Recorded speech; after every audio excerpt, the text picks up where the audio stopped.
El yo, la conciencia de uno mismo. Hoy sospechamos que es uno más de los productos de la actividad cerebral. Ni nada más, ni nada menos. De hecho, hay muchos estados en los que desaparece, como estar anestesiado, borracho o dormido sin soñar. Y sin embargo, todas las demás funciones ocupan el mismo espacio de masa cerebral, y esta continúa con los mismos requerimientos de oxígeno y nutrientes. Muchos expertos creen que más que una unidad, somos una sociedad de mentes distintas que funcionan como una orquesta. Pueden sonar todos los instrumentos a la vez, pero también se forman quintetos, cuartetos o simplemente un solo.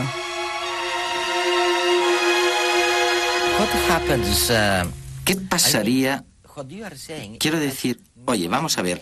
Lo que tú dices es que la memoria se mantiene a pesar de los cambios estructurales que se producen en las relaciones sinápticas o entre las neuronas. Y yo no me podría imaginar a mi ordenador manteniendo mis archivos intactos con un cambio continuo en la estructura interna del ordenador. Se estropearían seguro. Pero ahora estás hablando de una de las paradojas de los sistemas vivos en general. Acabamos de conocernos por primera vez para hacer esta entrevista. Si tuviéramos que volvernos a encontrar dentro de 1 o 2 semanas, o incluso un mes, espero que nos podríamos reconocer. Sin embargo, cada molécula de nuestro cuerpo durante este tiempo habrá circulado muchos cientos de miles, muchos millones, y no solo las sinapsis o las neuronas. Algunas moléculas se habrán roto y resintetizado cientos de veces en un segundo. Y sin embargo, seguimos siendo la misma persona. De forma que no es solo el cerebro el que conserva la estructura o la memoria, también lo hace todo el cuerpo. A pesar de todos los cambios estructurales, a los continuos... Tú ahora no eres la misma persona que eras cuando te has levantado esta mañana. Y sin embargo tienes la impresión de que lo eres, pero en términos de moléculas no lo eres. Es decir, creo que en biología tenemos un problema al intentar comprender cómo mantenemos una unidad estructural, una unidad que la da el proceso, la dinámica. Aunque las moléculas estén cambiando constantemente, y esta creo que es una reflexión fascinante. Es tan importante para tanta gente esto de la memoria, ¿no? Y de su pérdida. Sin contar los casos patológicos como el del Alzheimer.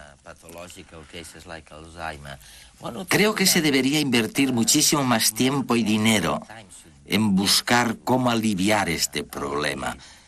Si es que se puede, ¿no? Sobre esto hay un par de temas que me gustaría comentar. Primero, es que el olvidar también es bueno.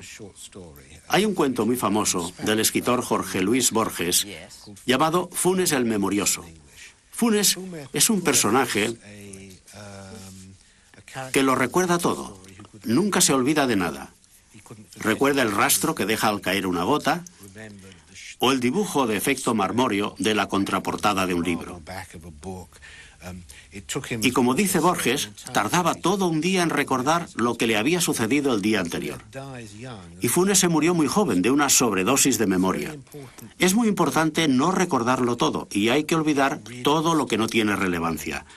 Tener un cerebro eficaz quiere decir tener un filtro de percepciones, un sistema de filtro que elimina todo lo que es trivial, como por ejemplo lo que has desayunado hoy.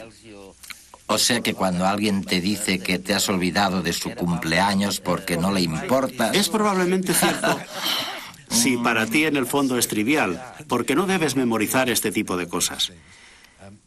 El problema, por supuesto, es diferenciar lo que es importante de lo que no lo es. Si te presentan a alguien en una fiesta y quieres volverlo a ver, es importante que recuerdes su nombre. Quizás este es uno de los problemas básicos de la vida. Como decía Bourguiba, el presidente tunecino, lo difícil es distinguir entre lo esencial y lo importante. Creo que es exactamente eso. ¿Puedes explicarme el ejemplo de la cucaracha a la que se le había cortado la cabeza, incluido el cerebro, claro? Es decir, que no tenía cerebro, pero seguía funcionando como si lo tuviera. Seguía memorizando. ¿Cómo explicas esto? Bien, los insectos tienen un sistema nervioso muy distinto de los vertebrados, de los mamíferos, de los humanos. Tienen un sistema nervioso separado en el que grupos de neuronas en unas regiones en particular, por ejemplo en las patas o en el estómago, tienen un cierto grado de autonomía. Una de las invenciones, en términos de evolución, del paso de invertebrados a vertebrados, es que el sistema nervioso se agrupa en la parte superior de la cabeza y se subordina el funcionamiento de todas las otras regiones, de clústeres de neuronas, al funcionamiento de la cabeza. De manera que en nuestro caso no es probable que un día podamos pensar sin cerebro, ¿no? Me temo que no. Ni siquiera trasplantándolo. Bueno, esto es una idea, pero una cabeza trasplantada o cerebro en realidad no estaría trasplantado. Es al revés, sería un cuerpo trasplantado en un cerebro ya existente.